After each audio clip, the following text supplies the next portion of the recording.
I'm Matt Tarkenton. Thanks for joining us again here today on GSB TV. Normally, I'm here with Will Adams, and we hope to bring you good content that you can use in your business. Today, I'm pleased to be joined by my dad, Fran Tarkenton, who all of you know, and with a unique opportunity, I thought what we would do is Dad, take an opportunity to review the Maxims. In our training room, we have a mural of Dad's life going back from the 40s through 77 years of football, television, business, successes and failures. And then on the other wall are 7 Maxims, lessons you've learned through the 77 years. So I thought today we'd maybe hit a couple, maybe 3 or 4, and we'll come back next time with the others, because I think there's great lessons in this. So Dad, the first one, the mission of business is to help people. Yes.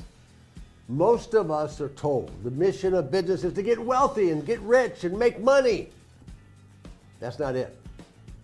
The mission of business is to help people, not to sell people, not to tell people what to do. And if we do that, if we go out and solve problems and we tell people the truth and we build relationships, then they're going to believe us and believe in us because they know we have their back. We're the right kind of people to do business with. And my mantra is not just my mantra, it's my everyday life. The mission of business is to help people, to solve problems, to tell the truth, to be transparent, and to be ourselves. You know, I've learned from everybody else.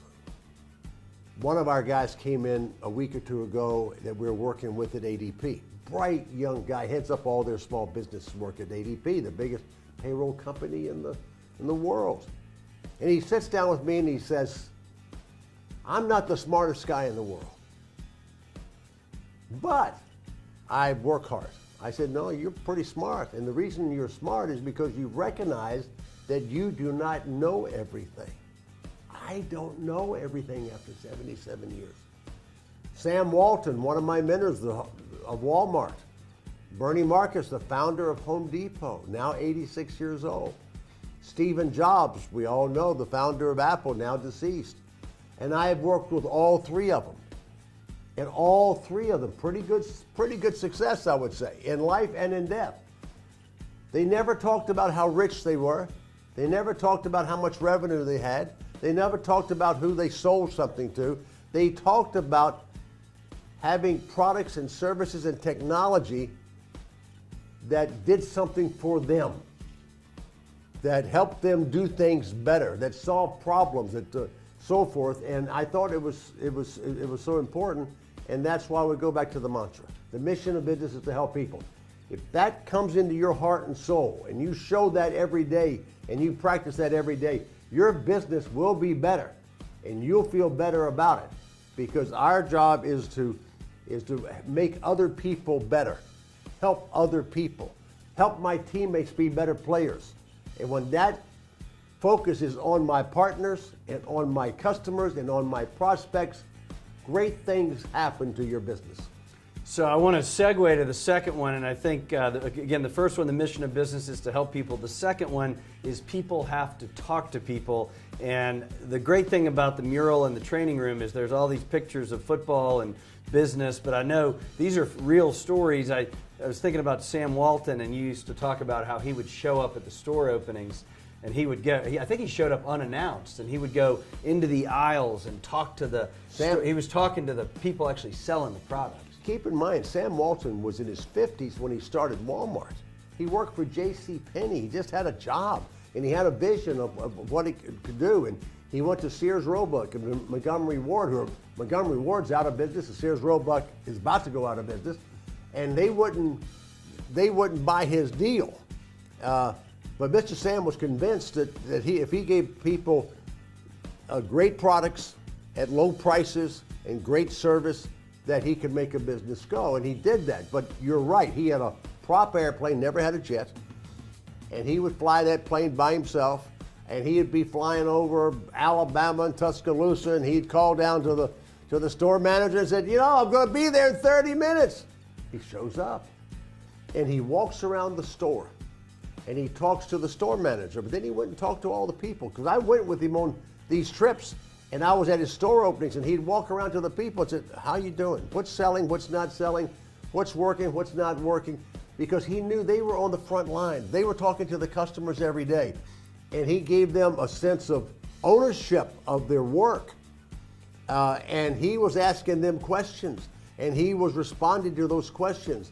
And he, as I said, people need to talk to people. If you sit in your office, you sit by yourself, and you don't reach out and talk to people and ask questions, you're not going to grow. You're not going to get smarter. You're not going to get more sensitive. You're not going to have the knowledge that you need to beat your competitor tomorrow.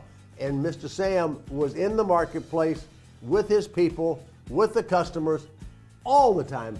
And that's a good lesson for us all. We have to talk to people in your office, in your outfit. You talk to people. You don't talk down to people. You ask your people questions. You involve them in the solutions, because all of us are smarter than one of us. And understand this, you don't have all the answers. I don't have all the answers. Mr. Sam didn't have all the answers. And the reason Mr. Sam and all these other, Steve Jobs and Bernie Marcus, were successful, they talked to people and they asked questions, and they realized they didn't have all the answers. Well, and it's particularly relevant in this day and age where awful lot of people email and text and surf the internet. Yeah. But talking to people, picking up the phone, there are times I'm in the middle of exchange of emails and I just pick up the phone because it's a lot easier to talk to people. All right, we're going to hit the third one. We'll cover 3 this time. The third one, which is I know one of your favorites, is there are no silver bullets. You know, we're all vulnerable to the silver bullets. In my playing days of football, most of my teammates were broke. They were broke. They had a little money back then, and somebody came along, one guy had a gold mine somewhere out west. I had 10 of my teammates go put money into a gold mine, they all lost it.